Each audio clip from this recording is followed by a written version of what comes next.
Shalom, salam jumpa. Saya Elia Haryanto. Hari ini Minggu 1 Februari 2026. Saya bersyukur masih bisa diberikan nafas kehidupan karena minggu lalu, bukan kemarin, minggu lalu saya diberikan kemampuan untuk beribadah ke gereja Kristen Abdil Sion, Gunung Semeru, Denpasar, Bali. Mengikuti kebaktian umum pertama. Cuaca cerah, tidak hujan. Motor bisa saya kendarain walaupun sudah sangat miring. Saya masuk ke gereja disambut oleh seorang yang sudah cukup usianya, 69 tahun. Dan saya bercanda dengan dia. Sorry ya, nama asuh siapa ya? Dia menyebutkan namanya dan saya bilang, keluarga almarhum Bondan harus bersyukur, berterima kasih kepada Anda. Karena Anda dengan setia mengikuti atau bekerja di almarhum Bondan, di mana beliau menjaga toko di jalan di Pasar Badung. Dia senyum-senyum, seorang majelis super jangkung, Bapak Wibisana, mendengar dan ketawa, hahaha. Pak Bondan kan sudah meninggal. Ya, tapi kan keluarga Bondan maksud saya, gitu. Guys. Kemudian, hari Selasa kemarin, yang saya ajak bercanda, meninggal. Wah, enak sekali. Padahal hari Senin katanya, kata bosnya yaitu Cik Li Wen I, istri daripada almarhum Bondan, mengatakan di WhatsApp grup bahwa almarhum kemarin masih kerja hari Selasa atau Rabu ya. Besoknya sudah meninggal. Saya bersyukur sempat mencandain dia. Di hari terakhirnya dia mengadakan pelayanan menjadi tim penyambut tamu. Wah, keren. Mati, meninggal dengan tidak membawa suatu penderitaan menjelang kematiannya. Suatu perjalanan pulang ke alam Bapa di sorga yang sangat nikmat. Senin masih kerja, pulang dari kerja, Selasa meninggal. Enak ya? Saya juga mau seperti itu. Tapi saya sudah stroke 10 tahun lebih. Sekarang berjalan ke tahun ke-11. Meninggal dengan, kalaupun saya meninggal dengan sebuah penderitaan panjang. Stroke 10 tahun. Bukankah di Alkitab mengatakan kematian orang di dalam Tuhan adalah keuntungan? Sedangkan jika masih diberikan kesempatan hidup, maka masih ada tugas yang harus diselesaikan. Begitu kata Rasul Paulus. Siapakah Rasul Paulus?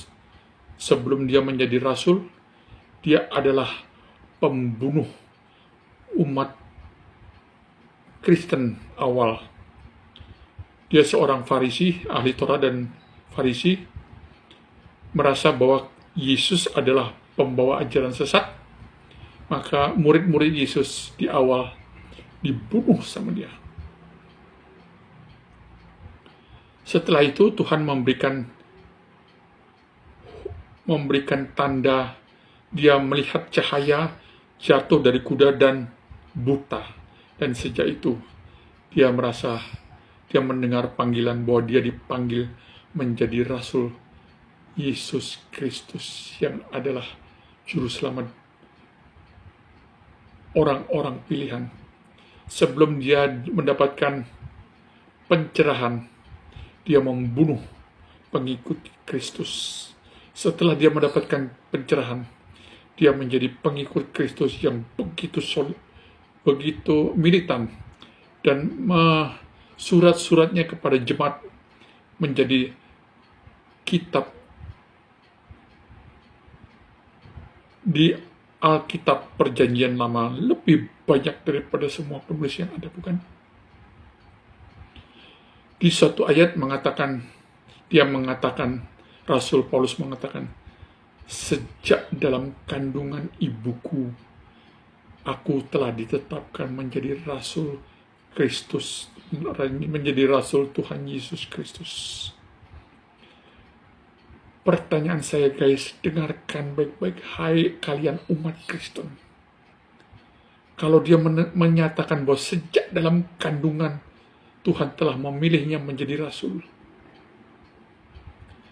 sadarkah kalian yang membela Tuhan bahwa Tuhan kita kejam menurut pandangan manusia?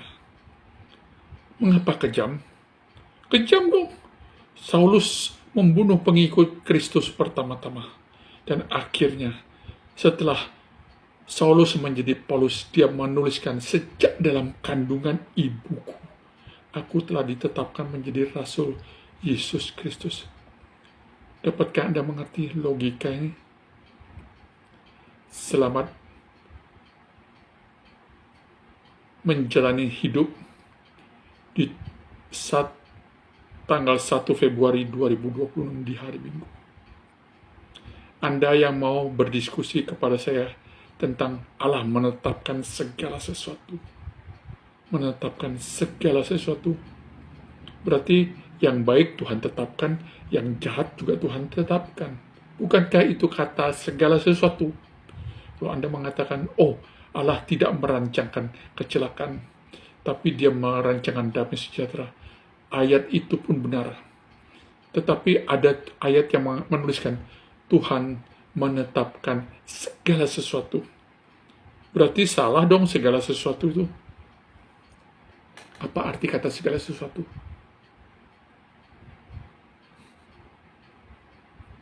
Kisah daripada Saulus membunuh para pengikut Yesus yang disebut Kristen awal itu, menyatakan dirinya sejak dalam kandungan ibuku, dia, yaitu Kristus Allah, telah menetapkan dirinya menjadi rasul.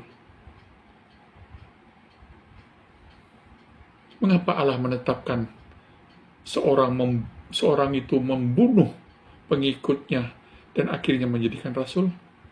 Di sanalah kedaulatan Tuhan. Tuhan membunuh kita semaunya dia, itu terserah dia.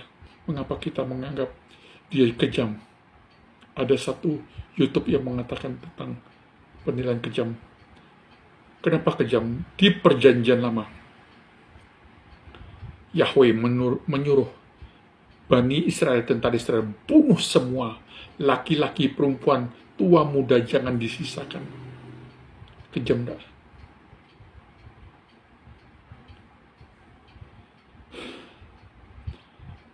Kita melihat pembunuhan genosida, masa kini mengatakan kejam. Apakah Allah melanggar hak asasi manusia? Allah punya kedaulatan dan Allah tidak punya hak asasi kealahan. Anda paham maksud saya? Mau berdiskusi dengan saya?